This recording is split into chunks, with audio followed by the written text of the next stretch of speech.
आज हम बात करेंगे सेंट्रियोल्स की। छोटे बैरल शेप्ड ऑर्गेनेलीज हैं जो सेल की ट्रैफिक पुलिस होती है। ठीक है, ये सिर्फ एनिमल्स और कुछ प्रोटिस्ट में ही मिलते हैं, प्लांट्स में नहीं होते। तो चलिए देखते हैं इनका स्ट्रक्चर और काम। इसकी डेफिनेशन और शेप देखते हैं। Centrioles are barrel shaped organelles. Centrioles जो होती हैं एक तरह की बैरल शेप ऑर्गेनेलीज होती हैं, मतलब एकदम छोटे छोटे ड्रम जैसे स्ट्रक्चर्स होते हैं। Found in the cells of animals and most protist. ये मेनली एनिमल्स और मोस्ट प्रोटिस्ट के सेल्स में मिलते हैं, मतलब ये हर जगह नहीं होते, बस ये वीआईपी सेल्स में ही पाए जाते हैं। They are absent in prokaryotes, higher plants and fungi. अब ट्विस्ट है इसमें, ये प्रोकैरियोट और हायर प्लांट्स और फंजाई में तो बिल्कुल ही एब्सेंट होते हैं। बात करते हैं इनके अकरेंस और पोजीशन ऑफ सेंट्रियोल्स की। Usually found in pairs.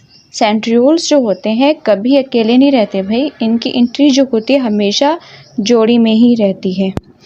The two centrioles are placed at right angle to each other. और इनका जो फ्रेंडशिप स्टाइल है आप ऐसे को कि बड़ा यूनिक टाइप का होता है। एक तो ये जोड़े में होते हैं, ठीक है, पेयर्स की फॉर्म में होते हैं, और ये एक दूसरे के 90 एंगल पर खड़े रहते हैं, ठीक है, जैसे किसी डांसिंग स्टेप में पोज कर रहे हों। In animal cells this pair is called the centrosome. तो फिर क्या है, एनिमल सेल्स के अंदर ये दोनों पेयर्स मिलकर बनाते हैं एक स्पेशल हब, ठीक है, जिसे हम कहते हैं centrosomes. Located near the nuclear envelope. और इनका जो अड्डा होता है आप ऐसे कहो कि बिल्कुल न्यूक्लियर इन्वेलप के पास होता है। न्यूक्लियर इन्वेलप क्या था, न्यूक्लियस के बाहर एक मेम्ब्रेन होती है, ठीक है, उसको हम क्या बोलते हैं, न्यूक्लियर इन्वेलप। तो हमने क्या देखा, सेंट्रियोल्स होते हैं पेयर्स की फॉर्म में होते हैं, 90 डिग्री का स्टाइल बनाते हैं, ठीक है, और कहाँ होते हैं, बिल्कुल न्यूक्लियस के पास पाए जाते हैं। अब जब हमने सेंट्रियोल्स की लोकेशन जान ली, चलो अब इनके अंदर के राज देखते हैं, यानी इनका स्ट्रक्चर की बात करते हैं। Each centriole is made up of 9 triplet of microtubules. सोचो कि एक जो है गोल व्हील है, ठीक है, जिसमें 9 टाइनी पिलर्स लगे हुए हैं, ठीक है, लेकिन हर पिलर 1 2 नहीं बल्कि 3 छोटे पाइप से मिलकर बनता है, ठीक है। ये 3 पाइप्स जो है मिलकर बनाते हैं एक ट्रिपलेट, ठीक है, और ऐसे ही 9 ट्रिपलेट्स मिलकर पूरा एक सेंट्रियोल का गोल फ्रेम बनाएंगे। Microtubules are made up of tubulin proteins. और ये जो छोटे पाइप्स हैं अभी किसी से बने होते हैं, ये बनाए गए हैं एक स्पेशल प्रोटीन से जिसका नाम होता है ट्यूब्यूलिन प्रोटीन, ठीक है। सिंपल वर्डिंग में ट्यूब्यूलिन जो होते हैं वो इनके बिल्डिंग ब्लॉक्स हैं। तो अब हम जानते हैं कि सेंट्रियोल का जो स्ट्रक्चर होता है वो कितना स्टाइलिश है, ठीक है, पर इनका काम क्या है वो देखते हैं। At the start of cell division centrioles duplicate. जब सेल डिसाइड करता है कि अब मुझे डिवाइड होना है तो सेंट्रियोल्स पहले क्या करेंगे, अपनी कॉपीज़ बना लेते हैं, मतलब हर सेंट्रियोल का एक ट्विन बन जाता है, ठीक है। The 2 pairs move to opposite pole of the cell, ठीक है। फिर क्या करेंगे, ये दोनों पेयर्स जो होते हैं जैसे कि क्रिकेट फील्ड के ऑपोजिट्स एंड पर प्लेयर खड़े हो जाते हैं, वैसे ही ये सेल के, ठीक है, 2 कोने यानी पोल्स पर मूव कर जाते हैं।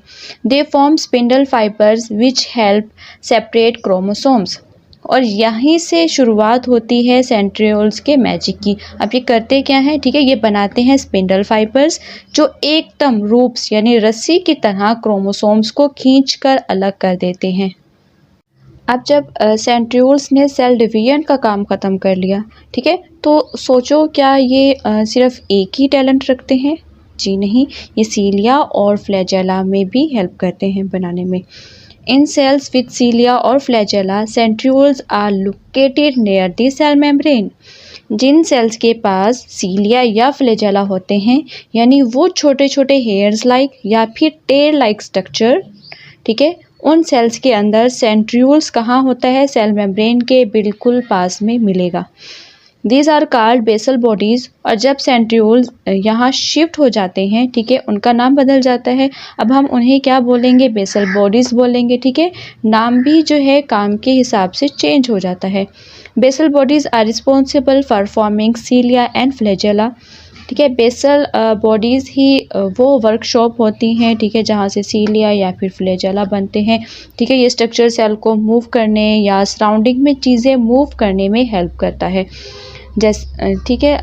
अब ऐसे समझो कि बेसल बॉडीज़ जो होती हैं वो सेल का हेयर सैलून है, ठीक है। यहाँ से सेल अपने सीलिया बनाते हैं स्टाइल के लिए और फ्लैजेला बनाते हैं स्पीड के लिए। ये थी सेंट्रियोल्स की कहानी, छोटा सा पर काम का किंग, ठीक है। अगर आपको वीडियो इन्फॉर्मेटिव लगी हो तो लाइक दबाइए, शेयर करके दोस्तों तक पहुंचाइए और सब्सक्राइब करके हमारे साइंस फैमिली का हिस्सा बनिए।